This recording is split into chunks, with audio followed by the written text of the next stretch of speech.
जय मसीह की प्रिय परिवार, प्रभु यीशु के पवित्र पवित्र नाम के द्वारा आज हम उपवास के विषय में बातचीत करेंगे। Praise the lord. प्रभु यीशु मसीह ने 2 बार उपवास के विषय में बातें की और 1 बार उपवास रखे। आप भी प्रभु यीशु में उपवास रख सकते हैं। तो आज हम बात करेंगे पावर ऑफ फास्टिंग। आपके आधे दिन के उपवास से, 1 दिन के उपवास से, 2 दिन के उपवास से, 3 दिन के उपवास से, 7 दिन के उपवास से, 21 दिन के उपवास से, 40 दिन के उपवास से क्या फर्क पड़ता है। आमेन। आप अपने हाथ उठाकर कहे, प्रभु यीशु मुझसे बात करो, प्रभु यीशु मेरा जीवन बदलो, प्रभु मेरी लाइफ में वचन काम करे, प्रभु यीशु मुझे एक नई ज़िंदगी प्रोवाइड करें, प्रभु यीशु मैं उपवास रख सकूं, मेरी ज़िंदगी के कमजोरी के सारे बंधन आज फायर किए जाए, मुझे एक नई सामर्थ्य से भर दिया जाए। आमीन। God bless you. जो लोग मुझे सुन रहे हैं वो ब्लेस होंगे, उनकी फैमिली ब्लेस होगी, उनकी लाइफ ब्लेस होगी, हर तरीके की चंगाई उनके जीवन में काम करेगी। मेरे साथ पढ़े एजरा 8 अध्याय, उसका 21, 22 और 23 वचन। वहां एजरा कहता है, टाइटल लिखा है उपवास और प्रार्थना में एजरा द्वारा अगुवाई करना। तब मैंने वहां अर्थात अहवा नदी के तट पर उपवास का प्रचार इस आशय से किया कि हम परमेश्वर के सामने दीन हों और उससे अपने और अपने बाल बच्चों और अपनी संपत्ति, समस्त संपत्ति के लिए सरल यात्रा मांगे। प्रभु का वचन बताता है, आप दुनिया में कहीं भी रहते हैं, अगर आप प्रभु यीशु पर विश्वास करते हैं तो आपका दिल होना चाहिए कि मुझे उपवास रखना है। वो लोग अहवा नदी के तट पर थे, एक अलग जगह थे, अपने तंबू में नहीं थे, घर में नहीं थे और किसी महल में नहीं थे, वो ना बस एक नदी के तट पर थे। वो वहाँ पर डिसीजन लेते हैं कि देखो, अगर हम राजा के पास गए, गवर्नमेंट के पास गए, वो हमसे पता नहीं क्या क्या सवाल करेगी, लेकिन हम उसके पास नहीं जा सकते। हम प्रभु से ही क्या चीज मांगेंगे। लिखा है,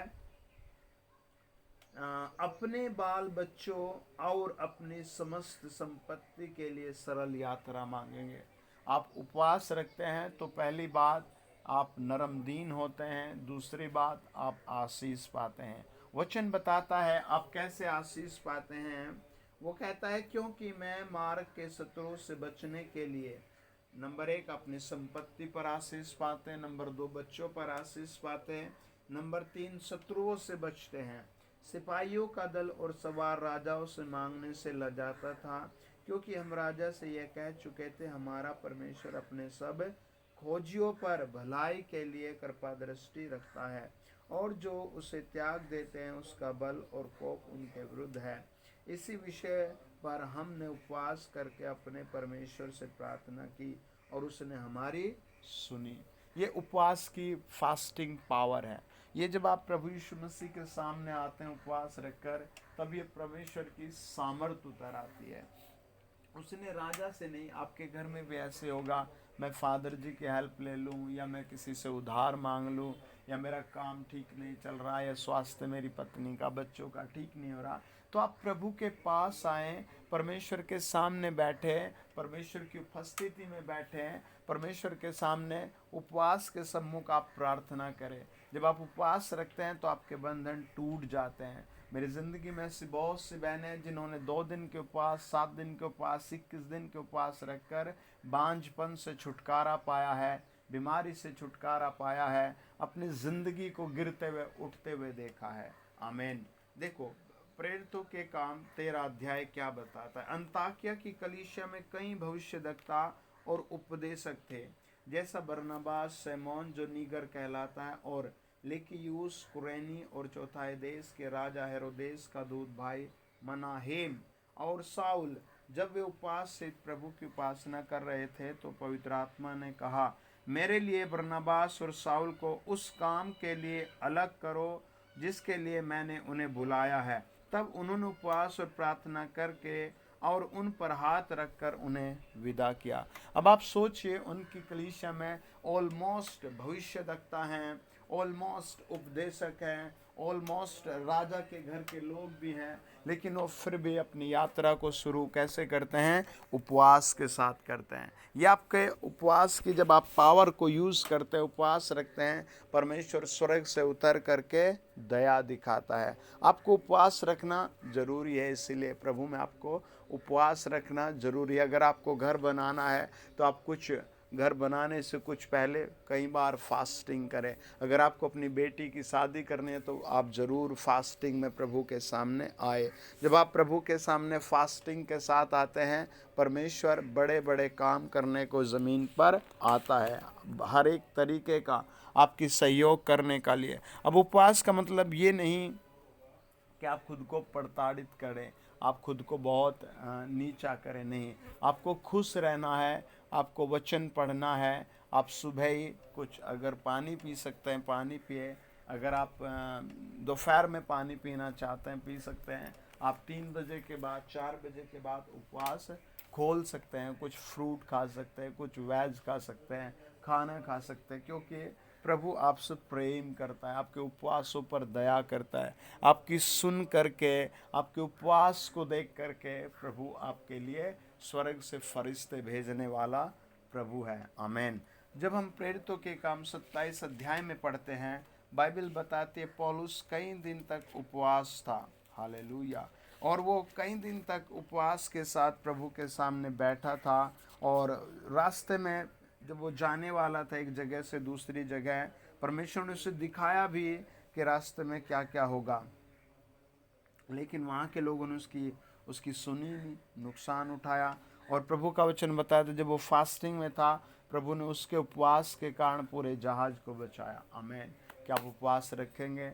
आप कमेंट बॉक्स में लिखें, हाँ मैं उपवास रखूँगा, हाँ मैं उपवास रखूँगा, हाँ मैं प्रभु उपवास रखूँगा। यहोशू की पुस्तक बताती है, जब हम 6 अध्याय जाते हैं, देखो कितनी अच्छी बात लिखी है। पढ़ें 6 अध्याय यहोशू की पुस्तक और 9 वचन। हथियारबंद पुरुष नरसिंगा फूंकने वाले याजकों के आगे आगे चले और पीछे वाले संदूक के पीछे पीछे चले, और याजक नरसिंगा फूंकते हुए चले। परमेश्वर का वचन बताता है उनके पास देखो हथियारबंद भी लोग हैं, लेकिन अब देखिए वो हार जाते हैं। 7 अध्याय बताता है कि उनके 36 लोग एक युद्ध में मारे गए, लेकिन 6 वचन देखे पढ़े। तब यहोशू ने अपने वस्त्र फाड़े और वह और इजरायली वर्ग लोग यहोवा के संदूक के सामने मुंह के बल गिरकर पृथ्वी पर सांझ तक पड़े रहे, और उन्होंने अपने अपने सिर पर धूल डाली। और यहोशू ने कहा, हाय प्रभु यहोवा, तू अपनी इस प्रजा को यरदन पार क्यों ले आया? क्या हमें अमोरियों के वश में करके नष्ट करने के लिए ले आया? भला होता कि हम संतोष करके यरदन के उस पार रह जाते। हाय प्रभु, मैं क्या कहूँ जब इज़राइलियों ने अपने शत्रुओं को पीठ दिखाए, क्योंकि कनानी वरन इस देश के सब निवासी यह सुनकर हमको घेर लेंगे और हमारा नाम पृथ्वी पर से मिटा डालेंगे। फिर तू अपने बड़े नाम के लिए क्या करेगा? वचन बताता है वो सुबह से लेकर शाम तक, लिखा वो सांझ तक पड़े रहे, है ना, बिना कुछ खाए बिना कुछ पिए। और प्रभु ने फिर वहाँ से उत्तर दिया उनको, और परमेश्वर ने बताया कि तुम्हारे यहाँ कौन आदमी पापी है, किसकी गलती के कारण तुम्हारे 36% मर गए, है ना। जब आप उपवास में रहते हैं, प्रभु उन सारी बिगड़ी हुई बातों को आपके जीवन में ठीक करना शुरू कर देता है। ऐसे कई सारे लोग पुलिस केस मुकदमे में होते हैं। आप ज़रूर उपवास रखें ताकि प्रभु आपको मुकदमे से छुड़ाए। आइए प्रार्थना करें। जैसे प्रभु ने बड़े नाम से इज़राइलियों पर दया की, आप भी आज कहें, प्रभु अपने बड़े नाम से मुझ पर दया करो, प्रभु अपने बड़े नाम से मेरे घर पर दया करो। खुदा आज के वचन के द्वारा प्रभु यीशु आप लोगों के बंधन तोड़े, बीमारी के बंधन तोड़े, दुष्ट आत्माओं के बंधन तोड़े। और जब तेरे बच्चे उपवास रखें, जब तेरे बेटे बेटियां उपवास रखें, तो ये तेरी सुपर पावर को अपनी ज़िंदगी में अप्लाई करें। प्रभु यीशु मसीह के जिंदा नाम से मुझे सुनने वाले उठकर चलने लगे, दौड़ने लगे। हर बीमारी, हर पाप की आत्मा, हर बुराई का आत्मा, हर रुकावट का आत्मा आज क्रैश हो जाए प्रभु यीशु मसीह के नाम से। आमीन, आमीन, आमीन। God bless you dear family. आप ज़रूर उपवास रखें, सप्ताह में 1 बार या 2 बार, पर आप आधा दिन या पूरा दिन उपवास ज़रूर रखें। मैं घोषणा कर रहा हूँ, आपकी सारी प्रॉब्लम फिनिश हो रही है। आमीन। God bless you.